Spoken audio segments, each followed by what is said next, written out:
बकासूर मागच्या काही मैदानामध्ये सतत पराभवाचा सामना करत होता. सर्वांचा लाडका, लोकप्रिय असा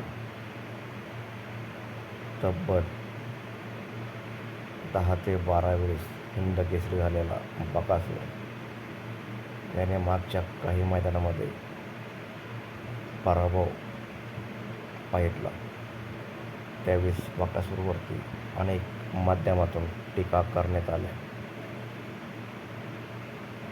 काही मैदानामध्ये तर बकासूरला अक्षरशः पायरा भेटणं सुद्धा मुश्किल झालं. कासेगावच्या मैदानामध्ये बकासूरला पायरा नाकारण्यात आला. अनेक दिग्गज मालकांनी बकासूरला पायरा देण्यास नकार दिला. बकासूरचे मालक मुळशी धुमाळ, त्याचबरोबर